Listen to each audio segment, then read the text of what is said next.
Գյորջյան Կասկադ 60 ամիս փուլային վճարում բազմաթիվ առավելություններ։ Պարոն նախագահ, ընտրությունների նախաշեմին Ռուսաստանի Դաշնությունը սանկցիաներ է կիրառում հայ տնտեսվարողների մթերքների վրա, որոնք որ արտահանվում են ԵԱՏՄ շուկա։ Դուք այստեղ քաղաքական ենթատեքստ տեսնում եք, թե ոչ, վերջերս նաև սանկցիա կիրառվեց Ջերմուկ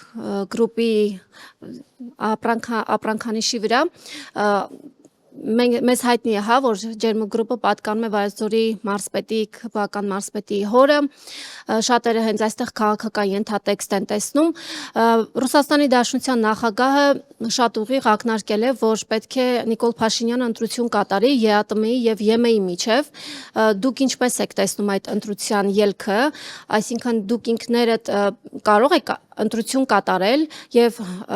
կարող եք ընտրել երկուսը միաժամանակ, ինչպես եք դա տեսնում համատեղությունը։ Նիկոլ Փաշինյանը ասում է, որ եթե իրենից բացի դուք, Սամվել Կարապետյանը եւ Գագիկ Ծառուկյանը գան իշխանության, ապա անխուսափելի է լինելու պատերազմը եւ ամբողջ քարոզարշավի երրորդ հարկն է կառուցում այդ հարցի վրա։ Լավ, երեք հարկանի հարց է դառնում։ Ես կառաջարկեի, եթե պետք է մենք մի ԵԱՏՄ-ն ավարտենք։ Մի 2-3 անգամ կարող ենք sense պատասխանել այ ԵԱՏՄ-ի մասով։ Նայեք, ակնհայտ է, որ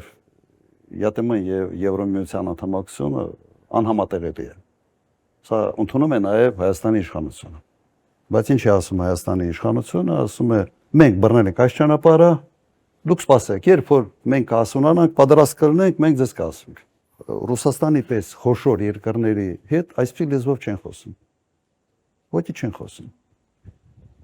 Աշխարհում ընդունված կարգը հետևյալն է։ Յուրաքանչյուր գերպետություն ունի որոշակի աշխարհաքաղաքական շահեր եւ ինքը իր հարաբերությունները, իր առևտրային ռեժիմները համադրում այդ շահերի հետ։ Նայեք Միացյալ Նահանգների քաղաքականությունը ինչպիսին է։ Չինաստանի նկատմամբ, Կանադայի, Մեքսիկայի, նույնիսկ բարեկամ երկրների նկատմամբ տարիֆային քաղաքականության փորձում է ինչ որ սիգնալներ տալ, այսպես ասենք, ինչ որ բան ցույց տալ, իր ուժը, իր կարողությունը։ Այդ տեսանկյունից Ռուսաստանը չափազանց համբերատար է, չափազանց համբերատար։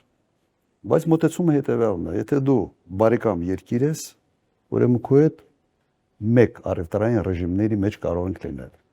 Եթե դու դուրս ես գալիս այդ բարեկամ երկրի կարգավիճակից, գնում ես դեպի երկրներ, որոնք Ռուսաստանի հետ ճշնամացած են այսօր, ուրեմն դու այլ ռեժիմների մեջ կարող ես հայտնվել։ Եվ սրա մասին իրենք ասում էին, սա բան չէ, հանկարծակի չէ։ Առնվազն վերջի 2 ամսվա ընթացքում Ռուսաստանի պաշտոնյաները անընդհատ դա հուշում են։ Ես իմ ելույթներում միշտ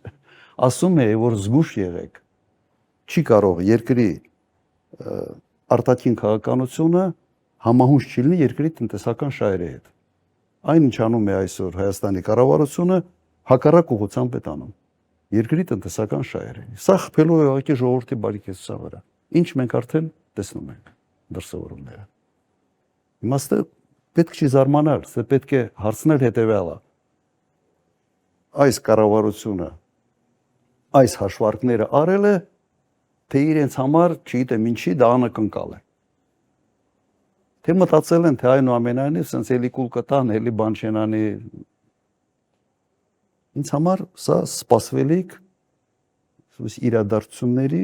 մի շղթայի սենց հետևողական շարունակություններ։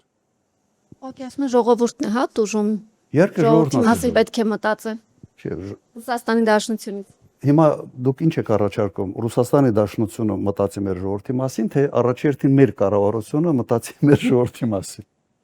Ենթադրում եմ, որ առաջի հերթին մեր կառավարությունը պետք է մտածի մեր ժողովրդի մասին, առաջի հերթին։ Եվ չանի քայլեր, որոնք խփում են այդ հենց մեր ժողովրդի բարեկեցությանը։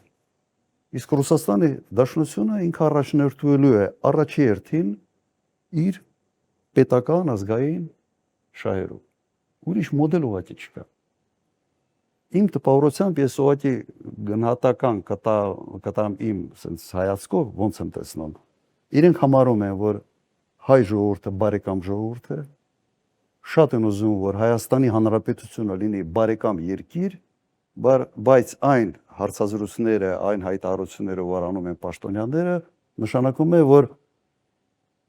բարեկամ երկիր տեսնելով Հայաստանին, իրենք տեսնում են ոչ բարեկամ կառավարություն։ Եվ փորձում են այդ կառավարությանը հուշել, որ սա անվերջ չի կարող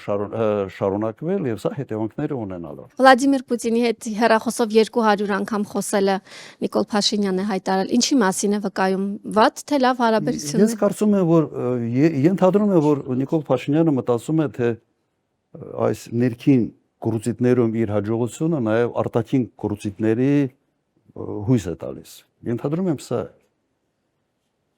Բայց արտաքին հարաբերություններում այդ կորուծիտներ հասկացողությունը ուրիշ անուն ունի, կոչվում է դիվանագիտություն։ Եթե դու դիվանագիտությունը խառնում ես կորուծիտների հետ, վերջի անպայման մի փոսի մեջ ես հայտնում։